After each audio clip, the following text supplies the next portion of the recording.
नमस्कार, मैं अमित रामटेके और आज हम बात करेंगे जो आने वाला लोकसभा इलेक्शन है 2024 का उसके बारे में। हाल फिलहाल में जो लोकसभा का इलेक्शन आने वाला है उसमें विपक्ष की जो भी राजनीतिक पार्टियां हैं उन्होंने ये कहना शुरू कर दिया है कि आने वाला इलेक्शन जो है वो भारत में लोकतंत्र बचाने के लिए है। भारत का लोकतंत्र खतरे में है और भारत में जो अभी वर्तमान में भारतीय जनता पार्टी का जो राज चल रहा है वो संविधान को ख़त्म कर रहा है और संविधान में दिए गए हक और अधिकार जो है वो मुश्किल में है और ख़तरे में है।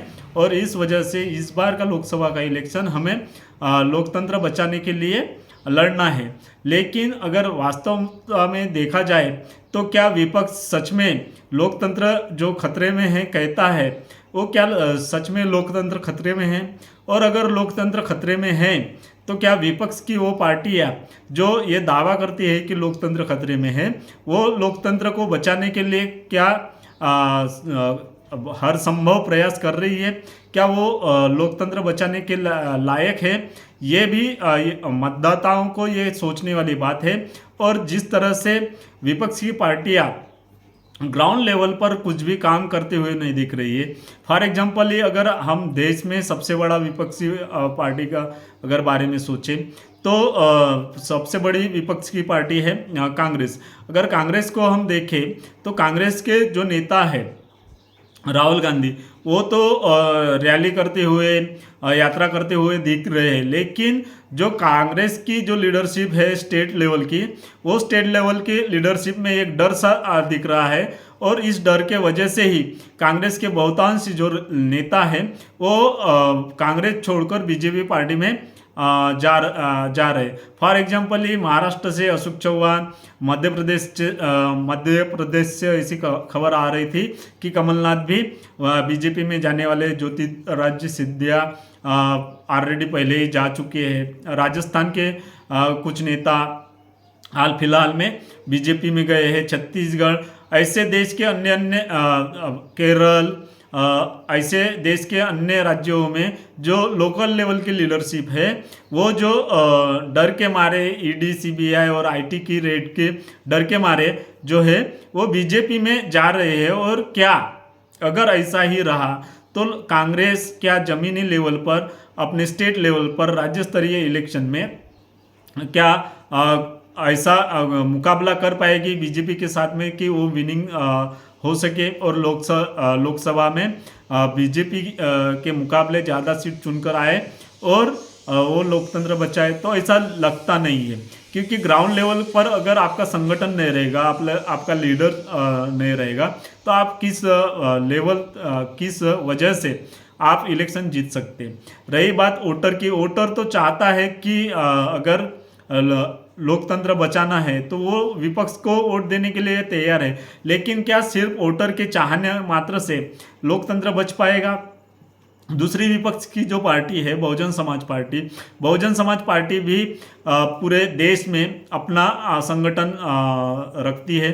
उस पार्टी का भी संगठन पूरे देश में है। लेकिन हाल फिलहाल में अगर पार्टी की बात करें तो पार्टी यूपी, जहाँ पे वो बहुजन समाज पार्टी की सरकार रही है पिछले बार 2007 से 2012, उस राज्य में भी पार्टी बहुत ही मजबूती के साथ इलेक्शन लड़ती हुई नहीं दिख रही है।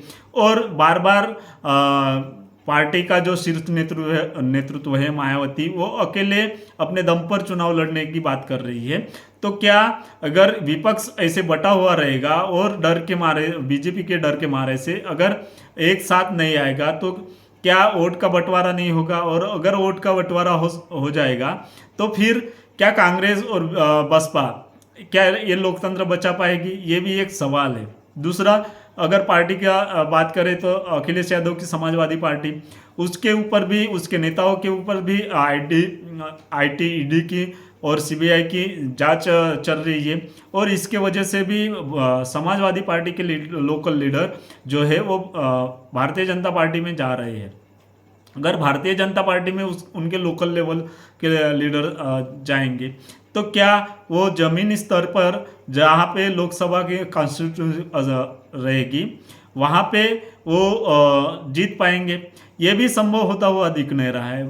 पश्चिम बंगाल की बात करें, ममता बनर्जी और ममता बनर्जी के जो लोकल लेवल के नेता है उनके ऊपर भी एक तरह से जांच चल रही है, और वो भी ममता बनर्जी की पार्टी टीएमसी को छोड़कर भारतीय जनता पार्टी में जा रहे हैं। और रही बात बिहार में राजद जो है लालू प्रसाद यादव की पार्टी, लालू प्रसाद यादव की पार्टी भी के नेता खुद लालू प्रसाद यादव, तेजस्वी यादव, राबड़ी देवी और मीसा भारती और अन्य लोकल लेवल के नेताओं के ऊपर भी जांच चल रही है। और इस वजह से लगता है कि विपक्ष के जो नेता है वो डरे हुए हैं, और डरे हुए होने के कारण वो जितना प्रयास करना चाहिए जीतने के लिए वो प्रयास करते हुए दिख नहीं रहे। और इस स्थिति में क्या सच में लोकतंत्र बचाना संभव है? अगर लोकतंत्र को बचाना ही बात है तो क्या वो कन्विंस कर पाई है भारत की जनता को कि सच में लोकतंत्र खतरे में है? और लोकतंत्र को बचाने के लिए जो है जनता ने अपनी लड़ाई अपने हाथ में लेनी चाहिए। क्या ऐसे होते हुए दिख रहा है? ग्राउंड लेवल की क्या रियलिटी है? ये विपक्ष के जो टॉप शीर्ष नेतृत्व है वो उन तक क्या बात पहुंच रही है? ये बहुत सारे सवाल है जो जनता के मन में है, जनता के बीच में है, और जनता को विपक्ष बेमन से लड़ते हुए दिख रहा है। और इसी के वजह से ऐसा लगता है कि फिर से भारतीय जनता पार्टी की सरकार केंद्र में आ सकती है। आपकी क्या राय है? आपको क्या लगता है विपक्ष ने क्या रणनीति बनाना चाहिए?